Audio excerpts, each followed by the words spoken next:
पहले कार्यक्रम में हम लोग समूह 2 के अंतर्गत एडवांस लेवल से एक कहानी या गतिविधि के माध्यम को से बच्चों को हम इसमें एक शिक्षा देना चाहेंगे कि एक कहानी चित्र से बच्चे कैसे बनाएंगे। जैसे सप्ताह 3 के दूसरे दिन का प्रस्तुतिकरण है हमारा और कहानी गतिविधि। अब इसमें एक चित्र बना हुआ है।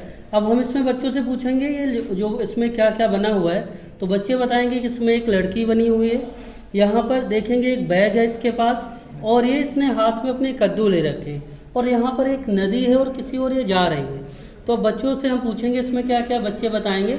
अब इसी चीज़ को हम कहानी के माध्यम से बताएंगे।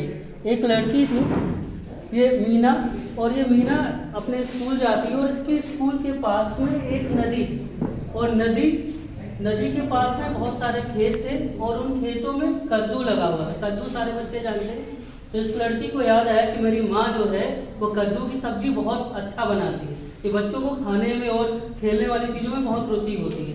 तो इसने सोचा क्यों ना मैं घर जाते हुए वापस कद्दू तोड़ लूँ मैं। तो वो बच्ची क्या करती, जाती है खेत में और पहले एक कद्दू तोड़ती, अपने एक हाथ में लेती है, फिर एक और कद्दू तोड़ेगी, अपने दूसरे हाथ में लेगी, फिर उसको याद आता है मैं और कद्दू रख लूँ। बैग उसका छोटा होता है तो क्या देखती है कि उसके बाल बहुत बड़े बड़े, तो वो बच्ची कहती मेरे बाल तो बहुत बड़े बड़े, मैं इसमें एक कद्दू और ले लूँ। तो उसने कद्दू तोड़ा और अपने बालों में बांध लिया। वो चलते चलते जा रही थी, फिर अचानक उसके पास वजन ज़्यादा था तो उसको थोड़ी प्यास लग गई। तो सोची चलो मैं पानी पी लूँ। अब नदी बह रही थी तो वो लड़की गई वहाँ अपने दोनों कद्दू ऐसे रख दी। उसके बाद उसने जैसे ही पानी पीने के लिए ऐसे वो झुकी तो जो कद्दू उसने बांध रखा था बालों में वो आगे आ गया और झटके के साथ वो कहाँ चली गई, नदी में चली गई। और जब वो नदी में चली गई तो डूबने लगी और डूबते डूबते उसने किसी तरीके से अपने बालों से उस कद्दू को खोला और कद्दू जब खुल गया तो वो किसी तरीके से तैरते तैरते बाहर आई। तो उसने क्या कहा, हाय राम, आज तो इस कद्दू ने मेरी जान ही ले ली थी। तो फिर वो क्या कहती, फिर उसको समझ में आ जाता है मुझे किसी तरह का लालच नहीं करना चाहिए। हमारे पास पहली चीज़ दूसरे के यहाँ से कोई सामान नहीं लेना है चोरी से, और जितनी आवश्यकता है उतना ही। तो वो बच्ची आती घर पे और अपनी मम्मी को बताती ऐसा ऐसा हुआ।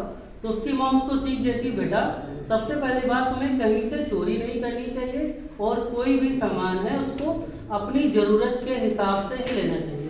ऐसे में बच्चों को भी बता सकते हैं कि अगर आप मान लीजिए विद्यालय में हैं और विद्यालय में कोई चीज़, किसी बच्चे का कोई चीज़, कॉपी, पेन, किताब कहीं पर भी, तो आप उसको अपने पास नहीं रखोगे। तो क्या करोगे, आप उसको या तो लाके हमें टीचर को दोगे या उस बच्चे को वापस कर दोगे। और हम बताएंगे बच्चों, क्योंकि आज अगर आपने छोटी सी चोरी की फिर वो आपको लगेगा इससे और हमें और चाहिए, लालसा बच्चों की बढ़ती ही जाएगी। तो माँ उसको समझाती कि बेटा तुम्हें ऐसा नहीं करना। इस कहानी से हमें शिक्षा मिलती है कि हमें बच्चों को बताना चाहिए कि किसी भी तरह से हमें चोरी नहीं करनी चाहिए, किसी का सामान नहीं लेना चाहिए।